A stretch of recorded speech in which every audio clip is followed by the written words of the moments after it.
I'd love to tell you a story that I'm sure you've heard many, many times before. It's a story about forgetting and remembering.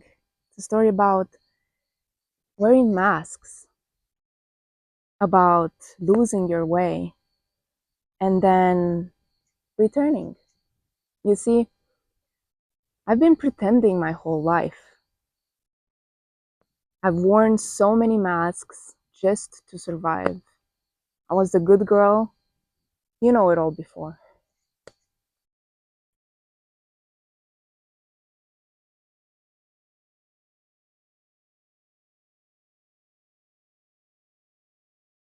I'd like to tell you a story that I'm sure you've heard many, many times. It's a story about forgetting, about losing your way, about entering.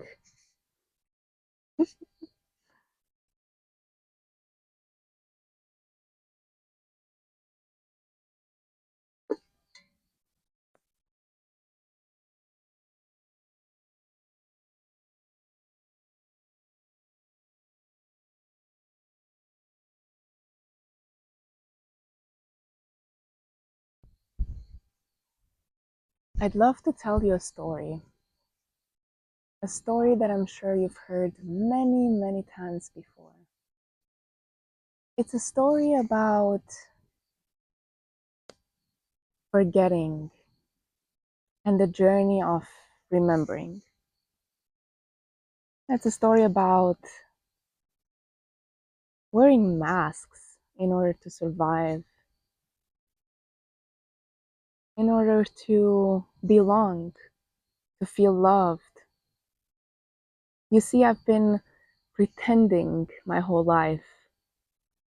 I'm sure you know the story of being the good girl, the silent one, the caring one, the perfect big sister, the one who has good grades, the ambitious one, the one who never speaks back, never throws a tantrum, the successful one, the successful growth marketer, team leader, one who makes a lot of money, perfect relationship. We've played it, we've been there. And I've been there. And one day it all broke. A few years ago, the big spiritual aha moment, the big opening, threw me across the ocean. I traveled alone for a few years, from the shamans in Mexico to communities in Guatemala, even to jungles in Costa Rica, where I even moved. I tried to find that essence, that soul, that spark that I've never felt. I was living in a wasteland for so long. For 31 years, I looked alive, but I was dead inside. And my wasteland didn't even have a name. And so I was searching for something that I couldn't even grasp. I couldn't even imagine that I could come out of it. And so I've been in plant ceremonies and goddess circles, and every time a veil was lifted, but I could never get to that essence. Like Dante says in Inferno, you have to traverse hell, traverse the inferno or the unconscious to meet this, which is the Lord of dissociation. So you can feel your grief, especially disenfranchised grief, the one that is so hard for you to feel in society. For example, the grief of never receiving care or love from your mother. And so the big depression hit in Costa Rica. And I knew I was running away. I knew, I felt it deep inside my bones that I have to come back. And when I dreamt about a cauldron in Costa Rica, I was creating potions with other women. I think something in me woke up, a calling from my ancestors to meet the trauma face to face, not in a ceremony in Costa Rica, but actually where it all began.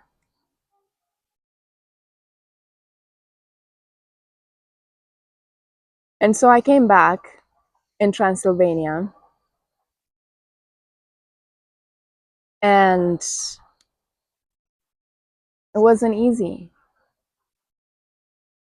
The cauldron was whispering, it was giving me strength to face my demons, to travel the underworld, to have a companion and a witness in the caves. But it wasn't easy, and I needed much more silence, slowing down in order to fully listen, to fully hear the song of my ancestors, the song of my own prophecy, my medicine. Not to run around in circles and chase and grab and try to stitch something together with threads that are not even mine. The cauldron was calling me, and I answered. And I realized that the byproduct of trauma is an unlived life. And I had to face that in so many ways. And I realized I would rather not live my life than ever pretending again. Every word that I speak, every way that I show up for myself, with my partner, with my parents, will come from an authentic place. It will be rooted. I will have a straight spine knowing that I am supported by my ancestors. I am loved. I am worthy. I have so much to offer. And that's how I met the cauldron. And that's how I decided that I am ready to offer this medicine to other women that are ready to remember. And it's so much easier to remember when we have mirrors. So much easier because attachment trauma, especially, can only heal together in a regulated nervous system, in a safe space. So I want to create the safe space as a celebration for entering Cancer season, Jupiter being in Cancer. My Chiron is in Cancer as well. I've created women's communities in the last few years, and there is nothing else that I would do, nothing else that I will do. Because I'm not necessarily a guide, I'm not a healer, I'm not a priestess, not a goddess, not an oracle, even though these threads run deep. in my lineage, of course. But I'm a witness to your story. I'm a keeper of stories. And as Johnny Moses said, the famous Native American storyteller, if you don't share your story, you die. So I want to hear your story. And we begin there. We begin in silence, and then by sharing our stories with the world, with each other. And the cauldron is here to hold it as well. Because the cauldron is an exact mirror of our descent into the womb. As within, so without. We start in silence, right? Over 13 weeks, 3 months, we descend and we start to feel again that grief, that anger, that rage, in silence first. And then we create a sacred space. We put the stones, the earth, we create the space. And then the structure, the sacred structure, our values. What is holding us together? What are our boundaries? The chain, our stories, our bloodline stories, our lineage, mother stories, the grandmother stories, the stories that you want to keep, the narratives that you want to still hold on to.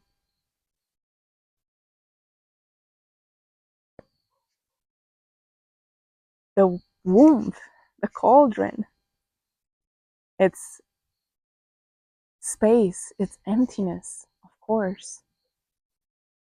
It's holding so much. And the contents of the cauldron are your ingredients, the ingredients that you've gathered your whole life, that are sitting in your heart, in your mind, your bones, your blood. I have my own ingredients and I'm very happy to share them with you. And let's not forget about the fire, right? We're in a hermit year in tarot, but it's a serpent year in Chinese astrology. And so the alchemical cauldron cannot work without sacred rage, without us going into those spaces of feeling our anger, owning that, being witnessed in that, unshaming the anger, unshaming the rage, and everything that comes. Again, there's no more pretending. You are you, and you are perfect. And I'd love to get to know you. I love to hold your story. So come sit with me in the circle. And after 13 weeks, if you decide that this journey was worth it, come meet me here. We can have a closing circle in Transylvania, in these beautiful Carpathian mountains with so much dragon energy. I'm very blessed. I'm very blessed to have the cauldron, to have created this sacred space for myself in the last few years, to have a support system